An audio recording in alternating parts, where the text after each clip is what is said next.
Bulletin में सबसे पहले बात बाजार की। आज पहले जहां जोरदार बिकवाली बाजार पर हावी रही और बाजार बड़ी गिरावट पर बंद हुआ। सेंसेक्स, निफ्टी बैंक और मिड कैप सभी में हाहाकार मचा रहा। सेंसेक्स 1000 तो निफ्टी 300 अंक से ज्यादा टूटा। आज सबसे ज्यादा मार बैंकिंग शेयरों में रही, वहीं रियलिटी, पीएसई, मेटल शेयर पर दबाव पर बंद हुए। बाजार की गिरावट को समझते हैं सुमित से। तो सुमित, बताएं आज किस तरह का हाल रहा बाजार में? देखिए, आज पहली चीज़ तो सैटरडे को मार्केट खुला था, तो भारतीय बाजारों में डिस्काउंटिंग होनी थी मंडे के बाजार की, जो कि मंडे के बाजार भारतीय बाजार बंद थे, लेकिन ग्लोबल मार्केट्स खुले हुए थे, तो एक वजह वो थी। दूसरा, हाल फिलहाल में एक बढ़िया तेजी हम ऑलरेडी देख भी चुके हैं, तो प्रॉफिट टेकिंग बाजार पेंडिंग भी थी बहुत समय से, तो पेंडिंग प्रॉफिट टेकिंग मार्केट्स में आते हुए दिखाई पड़ी। और ये जो मार्केट्स के अंदर प्रेशर है वो आज एक्सटेंड होता हुआ दिखाई पड़ा। सेंसेक्स निफ्टी में मेजरली गिरावट आज के दौर में आते हुए दिखाई पड़ी और ज़्यादातर सभी वो शेयर जो तेज़ी में थे हाल फिलहाल में, वहाँ प्रॉफिट टेकिंग आई। आप देखिए, तमाम पीएसयूज़, चाहे रेलवेज़ के जो अब तक बहुत ज़ोरदार तेज़ी में थे, 100% के आसपास तेज़ी दिखा चुके थे, वहाँ बिकवाली आई। तमाम पीएसयू बैंक टूटे, पीएसयू शेयर टूटे। इसके अलावा बैंक्स के अंदर हैवी सेल ऑफ, जो एचडीएफसी बैंक लीड कर रहा था। हैवी वेट्स में रिलायंस में थोड़ा बहुत प्रेशर था, और बाकी जो नियर टर्म के चले हुए शेयर थे, मिसाल तौर पर रियल एंड ऑल, वहां पे थोड़ी बहुत बिकवाली आते हुए दिखाई पड़ी। तो ओवरऑल एक हाल फिलहाल की तेजी को बाजार ने आज थोड़ा हल्का किया, और दूसरा एक बढ़िया जो अपमूव था सैटरडे को, उसको मार्केट ने आज वापस डाउन मूव में कन्वर्ट किया। ओके सुमित, कौन से सेक्टर्स और शेयर्स ऐसे रहे जिसमें सबसे ज्यादा उथल पुथल दिखाई दी आज के दिन? देखिए, निफ्टी के गेनर्स तो रही आज। 40 शेयर गिर के बंद हुए, 10 शेयरों में खरीदारी रही, लेकिन गिरने वाले शेयरों की जो तादाद थी वो इंटेंसिटी बड़ी थी। आप फॉल देखेंगे तो बड़ा, गेन देखेंगे तो छोटा। सिप्ला नंबर्स की खबरों के सुबह के बीच में 7% के आसपास उछाल। सन फार्मा, भारतीय एयरटेल, आईसीआईसीआई बैंक, यहाँ पे कुछ खरीदारी का दौर देखने को मिला। आईसीआईसीआई बैंक इनफैक्ट नंबर्स का रिएक्शन था। बिकवाली थी इंडसइंड बैंक में 6% नीचे, कोल इंडिया 6% नीचे, एसबीआई लाइफ 5% नीचे, ओएनजीसी 5% नीचे। तो एक हेवी सेल ऑफ यहाँ आता हुआ दिखाई पड़ा। मिड कैप में बोरसल रिन्यूएबल, वो सोलर न्यूज के बीच में करीब 12% ऊपर ये रहा। करूर व्यासा बैंक 8% ऊपर रहा। स्टर्लिंग विल्सन 3.5% ऊपर रहा। ग्लोबल हेल्थ 4% ऊपर रहा। लेकिन प्रेशर जहां आता हुआ दिखाई पड़ा उसमें इरकॉन, जो हाल में सबसे बड़ा परफॉर्मर था, 14% नीचे, हुडको 11% नीचे, राइट्स 10% नीचे, नेटवर्क 18 10% नीचे। इसके अलावा जो आज बिकवाली थी मीडिया के शेयरों में थे, जी एंटरटेनमेंट आज जो निगेटिव न्यूज फ्लोज के बीच में 33% नीचे, network 18, dish TV, Hathway cable, सबके सब आज इसी स्टॉक की वजह से बाकी शेयरों में भी आज प्रेशर आता दिखाई पड़ा। और बैंक्स में PNB, Punjab and Sindh bank 6.5% नीचे, पीएनबी 6% नीचे, सेंट्रल बैंक 6% नीचे, केनरा बैंक 4.5% बिकवाली यहां पर आते दिखाई पड़े। तो एक major damage PSU banks, realty, PSU शेयरों में आज के सत्र में हमने नोटिस किया। अब बात करते हैं रामलला के दिव्य दर्शन की।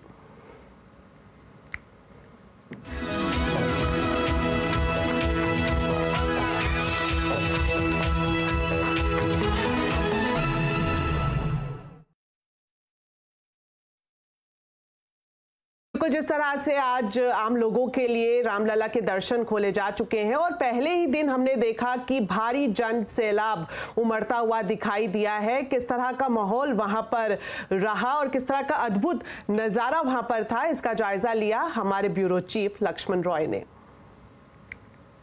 ये है राम मंदिर में प्रवेश करने का द्वार, जहां से आम लोग प्रवेश कर रहे होंगे। और ये जो द्वार है, इस द्वार के आसपास की भीड़ का आप अंदाज़ा लगा सकते हैं।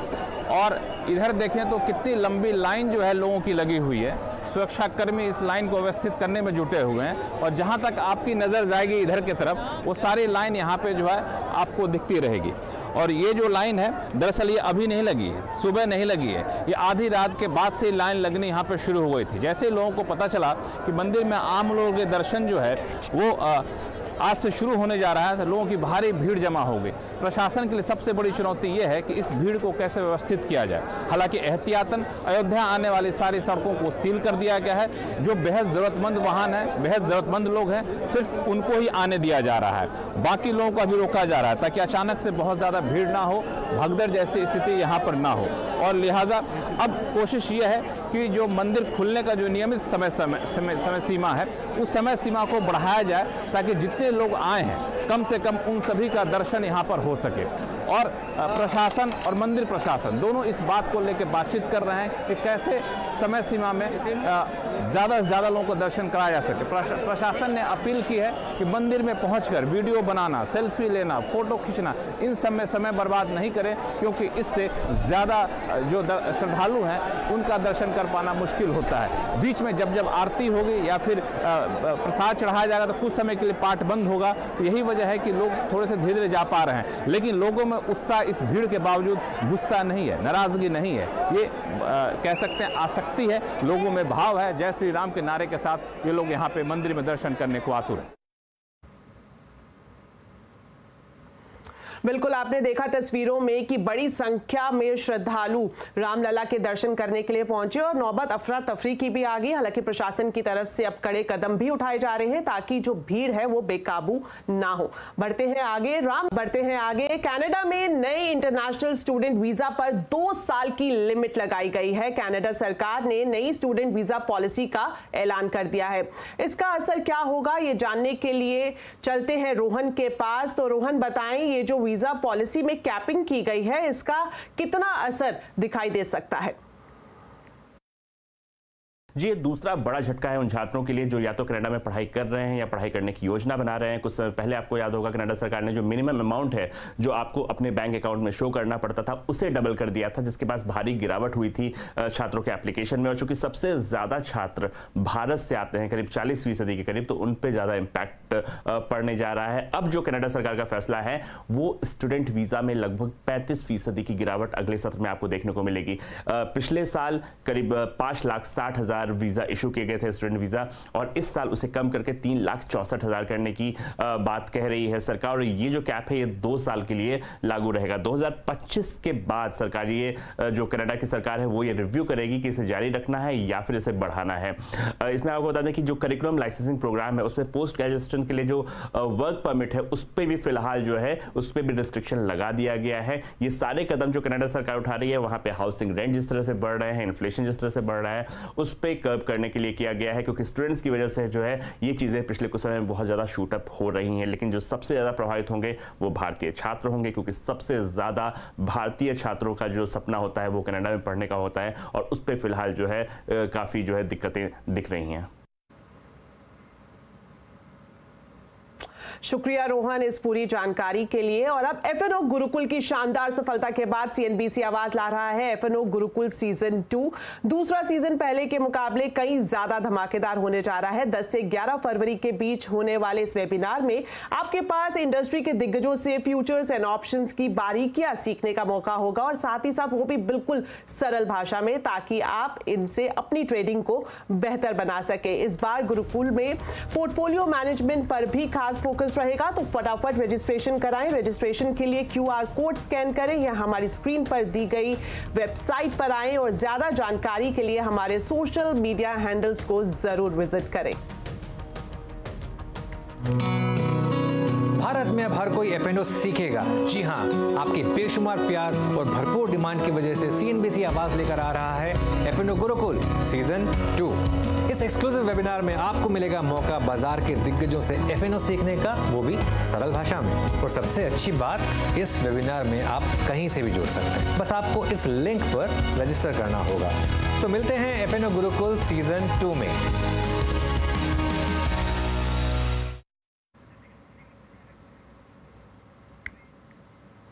तो फिलहाल वक्त हो गया एक छोटे से ब्रेक का, लेकिन ब्रेक के बाद आपको बताएंगे किस तरह से डिजिटल प्लेटफॉर्म पर बज रहा है मनी कंट्रोल का डंका।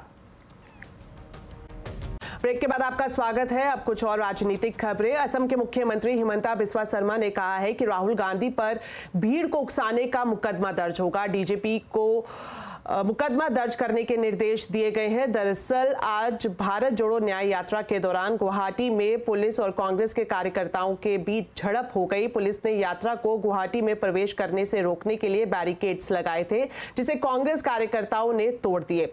सोमवार को नागाव जिले में राहुल गांधी को बोदौरवा सत्र में जाने से रोक दिया गया। उसके बाद गुवाहाटी में यात्रा को मुख्य सड़कों से निकलने की इजाजत नहीं दी गई और यात्रा बाईपास से होकर निकलना तय हुआ था। इस बीच बैरिकेड को लेकर कार्यकर्ताओं की झड़प हो गई। राहुल गांधी ने कहा कि हमने बैरिकेड तोड़े हैं, लेकिन कोई कानून नहीं तोड़ा। मंदिर में जाने का रोकना, कॉलेज में जाने से रोकना, अब यहाँ पे पद यात्रा रुकवानी, ये तो इनकी स्टाइल है, इंटिमिडेशन टैक्टिक्स है। हम इंटिमिडेट नहीं होते इन लोगों से, इनसे डरते नहीं हैं। तो हमारा तो फ़ायदा है, हमारा जो मैसेज है, न्याय का मैसेज है, वो तो जा रहा है, गांव-गांव में जा रहा है, क्योंकि जनता अपने आप से पूछ रही है कि भैया ये हो क्या रहा है। राहुल जी मंदिर जाना चाहते हैं, उनको क्यों रोक रहे हैं? राहुल जी स्टूडेंट से बात करना चाहते हैं, उनको क्यों रोक रहे हैं? पद यात्रा नड्डा जी की चली जाती है, बजरंग दल की चली जाती है, मगर कांग्रेस पार्टी की नहीं जा सकती। वहीं इंडिया गठबंधन में सीट शेयरिंग को लेकर खटपट की खबरों के बीच ममता बनर्जी ने कांग्रेस को कड़वी नसीहत दी है। ममता ने कहा कि कांग्रेस 300 सीटों पर खुद चुनाव लड़े और बाकी इलाके क्षेत्रीय पार्टियों को सौंप दे। ममता ने कहा कि इस फॉर्मूले पर मैं कांग्रेस का सहयोग करूंगी, लेकिन वो लोग अपनी करने पर उतारू है। ममता ने लेफ्ट पार्टियों पर भी तीखी टिप्पणी की। और बंगला में हम जब इंडिया का मीटिंग करते हैं, इंडिया नाम हमने दिया, लेकिन मेरे का दुख का बात है एक कहने का, हम जब मीटिंग में जाते हैं हम देखते हैं सीपीएम मीटिंग को कंट्रोल करते हैं, जिसको साथ 34 साल हमारा जिंदगी में लड़ाई किया हमने, हम उसको कोई एडवाइस नहीं मानेंगे। हीरो मोटोकॉर्प ने आज अपनी सबसे पावरफुल और प्रीमियम बाइक हीरो मैवरिक 440 को पेश किया। कंपनी ने इसे अपने इवेंट हीरो वर्ल्ड 2024 में दिखाया। बाइक में 440 सीसी का ऑयल कूल्ड इंजन है, इसमें 6 गियर है। कीमत इसकी 2 लाख रुपए रह सकती है और इसकी बुकिंग फरवरी से शुरू होने की उम्मीद है। मैवरिक 440 बाइक के बारे में बता रहे हैं हमारे संवाददाता कुमार संजय। मैं हूँ इस जयपुर में CIT सेंटर में हीरो की, और यहाँ पर है मेरे सामने हीरो की सुपर बाइक मैवरिक। जी हाँ, मैवरिक 440 फाइनली लॉन्च हो गई है। कीमत का खुलासा फरवरी में होगा और इसकी डिलीवरी अप्रैल से कंपनी शुरू करेगी। मैं आपको बता दूँ, ये बाइक प्योरली जो हार्ली की जो X440 थी उसके बाइक पर डिज़ाइन किया गया, लेकिन जो इसका डिज़ाइन लैंग्वेज है थोड़ा सा अलग रखा गया है, थोड़ा सा इसे रोडस्टर बनाया गया है, लेकिन वही थंब साउंड है, वही इंजन है, वही प्लेटफॉर्म है। मैं बताऊं कि इसमें जो इसका इंजन है सेम 440 सीसी का ऑयल कूल्ड इंजन है जो 6 स्पीड गियर के सहारे काम करता है, और जो इसका पावर आउटपुट है 27 bhp। टॉर्क जो कंपनी कहना है वो है 36 न्यूटन मीटर, और कंपनी का ये भी दावा है कि ये टॉर्की इंजन है और इसी वजह से 2000 RPM पर करीब 90% इसका टॉर्क मिल जाता है। यानी जो आपको जो टॉर्क चाहिए, जो पुलिंग पावर चाहिए, ये बाइक में मिलता है। जो इसका फ्यूल टैंक का जो साइज़ है वो है 13.5 लीटर। फ्रंट और रियर दोनों में आपको 17 इंच के टायर लगे हुए हैं, और एक चीज़ आप गौर करेंगे, कॉस्ट कटिंग को ध्यान में रख करके जो फ्रंट फोक है वो आपका UHD नहीं दिया गया है, वो सिंपल फ्रंट फोक दिया गया है। लेकिन हीरो की एक चीज़ और बताऊं, जो कंपनी का कहना है कि जो सीट का हाइट है उसे लो रखा गया है, यानी 803 mm। जो ग्राउंड क्लियरेंस है वो है 175 mm। माना जा रहा है कि इसकी कीमत करीब 2,20,000 के आसपास होगी। हीरो मैवरिक 440 के साथ हीरो एक्सट्रीम 125R को भी अनवील किया गया। फीचर्स की बात करें तो 125 CC single cylinder air cooled motor से लैस है। इसमें 5 स्पीड गियर बॉक्स दिया गया है, और क्या कुछ है इसकी खासियत देखिए कुमार संजय की इस रिपोर्ट में।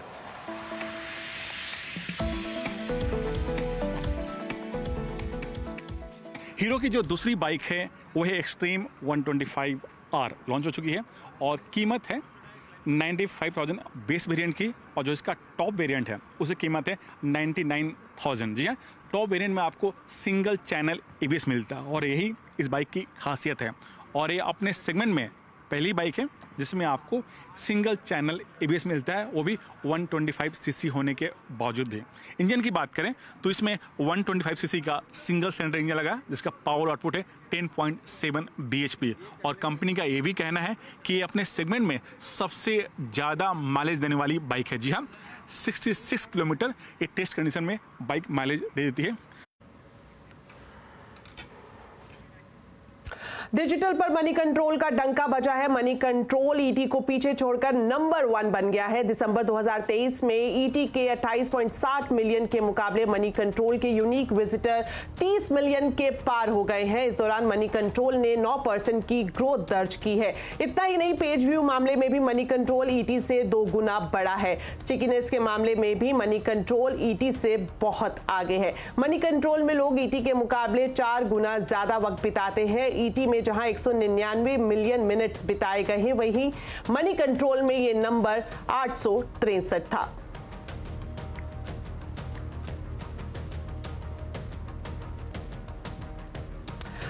फिलहाल बुलेटिन में इतना ही। आप खबरों पर अपडेट रहे, सीएनबीसी आवाज से जुड़े रहे हमारे सोशल मीडिया हैंडल्स के जरिए। और अब आने वाले बजट पर हमारी खास पेशकश बजट ब्राउजर आप देख सकते हैं। आने वाले बजट से जुड़े स्पेशल कंटेंट तो जरूर विजिट कीजिएगा आवाज सोशल मीडिया पर बजट ब्राउजर।